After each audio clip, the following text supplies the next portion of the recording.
Hello, good morning students. एक बार फिर हाजिर हूँ मैं गणेश सर, केमिस्ट्री लेक्चरर ऐसी Bapna international senior secondary school Sumerpur. आप सभी बच्चों का मेरी ऑनलाइन क्लासेस में सभी का मैं स्वागत करता हूँ। तो बच्चों, आज हम डिस्कशन करते हैं ऑर्गेनिक केमिस्ट्री का बिल्कुल बेसिक पार्ट। इस ऑर्गेनिक केमिस्ट्री का बेसिक पार्ट जो हमें केमिकल रिएक्शन को रटने से बचाएगा। ऑर्गेनिक केमिस्ट्री में बहुत सारी रिएक्शन होती हैं और मोस्ट स्टूडेंट उसको रटते हुए रहते हैं। हमें रटना नहीं है, हमें मैथ्स की तरह बेसिक कॉन्सेप्ट पे बात करनी है। कैसे हम इतनी सी रिएक्शन को, बहुत सारी रिएक्शन को हम उसकी इक्वेशन की अप्रोच तक पहुँचते हैं। चलो देखते हैं। सबसे पहले एक बात बताइए, कोई भी केमिकल रिएक्शन होती है, रिएक्शन का मतलब क्या? एक्शन के विरुद्ध होने वाला काम है रिएक्शन। दूध बन रहा था बढ़िया, फट गया, रिएक्शन हो गई। लोहा, आपका आयरन बाहर पड़ रहा, उसको जंग लग गया, रिएक्शन हो गई। रिएक्शन का मतलब क्या? इम्बैलेंस आ गया, मतलब जो चीज़ है वह चेंज होगी, किसी अदर फॉर्म के अंदर कन्वर्ट हो जाना, रिएक्शन। बस ये रिएक्शन। किसने बोला मैंने टैबलेट खा ली, यहाँ पर मुझे ऐसे ऐसे ऐसे लाल लाल चकते हो गए, what is this? This is reaction. पहले तो नहीं था, जैसे खाई शरीर में उसने कैसे रिएक्ट किया, उसको लेने के बाद में कैसे उसने रिएक्ट किया, ये प्रोसीजर कहलाता है रिएक्शन। तो रिएक्शन होने के लिए टैबलेट लेना जरूरी है, इसका मतलब दो लोग होना जरूरी है। कैसे? हमारे पास में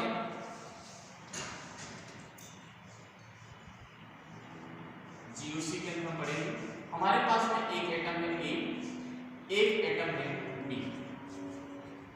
माना कि एक एटम के, ए एटम के आउटरमोस्ट सेल में इलेक्ट्रॉन है नंबर एक इलेक्ट्रॉन है।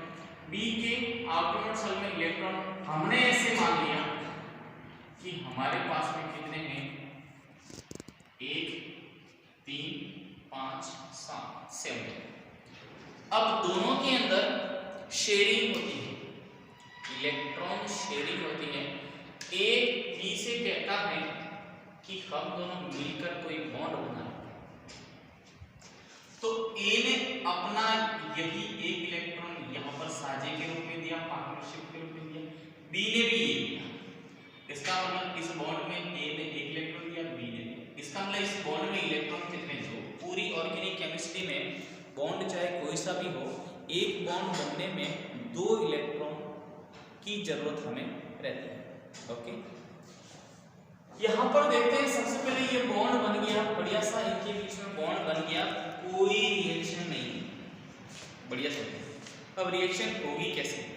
अब रिएक्शन होने के लिए क्या चीज है कि जब इसको हम समझते हैं, दो फ्रेंड्स हैं आपस में, दोनों ने मिलकर एक कार परचेज की, कार छोड़ो बाइक ले ली, 40,000 रुपये में बाइक ली सेकेंड हैंड कहीं से। 20,000 रुपये एक स्टूडेंट ने दिए, 20,000 दूसरे स्टूडेंट ने, दोनों बढ़िया से मिलजुल के आ रहे से, कोई रिएक्शन नहीं थी। लेकिन जब उनके बीच में किसी बात को लेकर कोई झगड़ा हो जाता है तो उनकी बॉन्डिंग टूटती है। बॉन्डिंग टूटेगी, इसका मतलब वो आपस में झगड़ेंगे, मतलब क्या?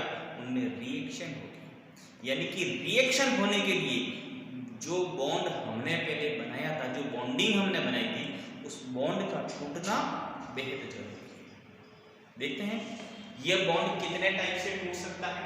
तो हम इस फ्रेंड सर्कल की सहायता से हम इसको क्लियर कर सकते हैं, क्लियरिफाई कर सकते हैं ऑर्गेनिक केमिस्ट्री का बेसिक कंसेप्ट। अगर उन दो जो फ्रेंड्स हैं आपस में, वो आपस में लड़ रहे हैं, उनका कोई तीसरा साथी है, फ्रेंड्स हैं, वो उनको समझाता है कि आप आपस में अच्छे दोस्त हैं, एक छोटी सी बात को लेकर आपस में आप झगड़े नहीं। वह उनको समझाने की कोशिश करता है तीसरा, तो दोनों मान जाते हैं, लेकिन वह अलग होना चाहते हैं। अलग होने के लिए क्या है? पहले ए ने 20,000 रुपये दिए थे, दूसरे स्टूडेंट ने भी 20,000 रुपये दिए थे। तो अब अलग कैसे हो सकते हैं? जो बाइक रखेगा वह दूसरे को क्या करेगा? 20,000 रुपये और देगा। ठीक है, यानी जिसको रखनी है वो दे सकता है। या फिर ये बाइक वापस 40,000 में बेच दी तो दोनों के अंदर वापस 20,000 का क्या कर दिया? डिस्ट्रीब्यूट उनके बीच में कर दिया। Means what? उनको जस्टिफाई कर दिया, उनको न्याय मिल गया। होमोलाइटिक फ्यूजन के नाम से यह केमिकल लैंग्वेज में जाना जाता है। यानी कि यहाँ पर दो टाइप से फ्यूजन होता है। एक है हमारे पास में होमोलाइटिक फ्यूजन, एक है हेटेरोलाइटिक फ्यूजन। यह है हमारे पास में हम पढ़ रहे हैं बॉन्ड ग्रुप्स। होमोलाइटिक के अंदर क्या होता है? जस्टिस मिलता है, यहां पर इनजस्टिस मिलता है। कैसे?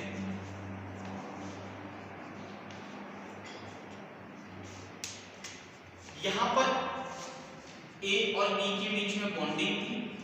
ये बॉन्ड जब भी टूटेगा तो ए ने पहले बॉन्ड बनाने के लिए एक इलेक्ट्रॉन दिया तो वापस इसको मिल गया, बी ने भी एक इलेक्ट्रॉन दिया तो इसको वापस मिल गया। यहाँ पर 7 है, मैं 7 को यहाँ पर शो नहीं कर रहा हूँ क्योंकि 2 4 6 इस बॉन्ड बनाने में इसका यूज नहीं हो रहा है, तो यहाँ पर वापस शो नहीं कर रहा हूँ। केवल यूज बॉन्ड बनाने में एक ही इलेक्ट्रॉन यूज हो रहा है यहाँ पर, तो वो यहाँ पर मैंने शो कर दिया। इस प्रकार की स्पीसीज को हम केमिकल लैंग्वेज में हम जानते हैं इसको फ्री रेडिकल। तो स्टूडेंट जहाँ जहाँ ये बनेगा एक इलेक्ट्रॉन वाली स्पीसीज फ्री रेडिकल के नाम से केमिकल लैंग्वेजेस में इसको साइंस में इसको जाना जाता है। सेकंड है यहाँ पर हमारे पास में ए और बी के बीच में बॉन्डिंग है। यह बॉन्डिंग इस प्रकार से समझ सकते हैं आप। पहले दो मित्र, वही 40,000 बाइक वाली घटना आपको वापस ले जाता हूँ वहाँ पे। तीसरे मित्र से कहने पर दोनों मान गए थे, आपस में उनको जस्टिफाई मिल गया, लेकिन इस बार कंडीशन अलग है। तीसरा दोस्त उसको समझाता है कि यार आप क्यों लड़ रहे हो, आपका झगड़ा खत्म कर लीजिए। लेकिन एक लड़का है वो आपस में मानने के लिए तैयार नहीं है। वो बोलता है कि न तो आपको 20,000 रुपये वापस मिलेंगे, न मेरी बाइक पे मैं आपको बैठने दूंगा, आपका इस बाइक पर कोई अधिकार नहीं है। मतलब क्या करता है वो? दादागिरी करता है, दादागिरी करता है। यहां पर किसी एक के साथ में क्या होने वाला? अन्याय होने वाला, इनजस्टिस होने वाला। वैसे ही एक एग्जांपल के द्वारा और समझ सकते हैं। दो डॉगी के बीच में हमने एक चपाती डाली, दोनों मिल बांट कर डॉगी नहीं खाएंगे। जो पावरफुल होगा वह उस चपाती को अपनी ओर अट्रैक्ट कर लेगा। केमिकल साइंस में इस अट्रैक्ट करने की जो टेंडेंसी है, इसी को हम इलेक्ट्रोनेगेटिविटी के नाम से हम जानते हैं। जिसकी इलेक्ट्रोनेगेटिविटी जिस एटम की ज्यादा होगी उस पर इलेक्ट्रॉन डेंसिटी इंक्रीज हो जाएगी, यानी कि वह एनाइन बनाएगा। और जिसकी इलेक्ट्रोनेगेटिविटी कम होगी वह कैटाइन बनाएगा। ठीक है, माना कि एक एटम एक बार यहां से बॉन्ड जब भी क्लियर होता है तो वापस वही एक डॉग ये, दूसरा डॉग ये, रोटी की यहाँ पे चपाती डाली। माना कि ए डॉग ज्यादा पावरफुल था तो इसने अपनी ओर अट्रैक्ट कर लिया, तो ए पे तो नेगेटिव आ गया और बी पे क्या आ गया? पॉजिटिव।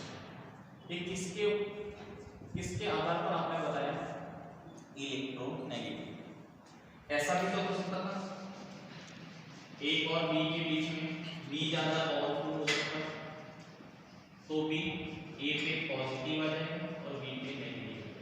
कहने का मतलब जो एटम ज्यादा इलेक्ट्रोनेगेटिविटी वाला होगा वह एनाइन बनाएगा और जिसकी इलेक्ट्रोनेगेटिविटी कम होगी वह कैटाइन बनाएगा। कहने का मतलब चाहे एनाइन बने कैटाइन बने तो क्या आएगा? पूरी ऑर्गेनिक केमिस्ट्री में केवल 2 टाइप की ही मैकेनिज्म हमें पढ़नी है, वह यह है, एक है फ्री रेडिकल मैकेनिज्म, सेकंड है आयनिक मैकेनिज्म। लेकिन धर्म संकट आ जाता है जब एग्जाम में ये क्वेश्चन आता है कि जैसे H2 plus Cl2 then change into HCl, जब इसको बैलेंस करेंगे तो इसके आगे स्टोइकोमेट्रिक कोएफिशिएंट लिखेंगे तो ओके। अब इस रिएक्शन की रिएक्शन आपको बोल के बताएगी क्या कि हमारे साथ में जस्टिस होना चाहिए कि इनजस्टिस होना चाहिए। इस रिएक्शन में होमोलाइटिक फिजन होगा या हेटेरोलाइटिक होगा? क्या ये रिएक्शन आपको पेपर में बोल के बताएगी क्या? नहीं। तो इसके लिए हम कुछ यहाँ पर आपको बता रहे हैं, ध्यान रखें। आपको पहली मदद करनी है अपने पड़ोसी की। बोलो किसकी करनी है? अपने पड़ोसी की। हेल्प एमपीएस, हेल्प हीट, ई का मतलब इलेक्ट्रिसिटी, एल का मतलब लाइट, पी का मतलब पर ऑक्साइड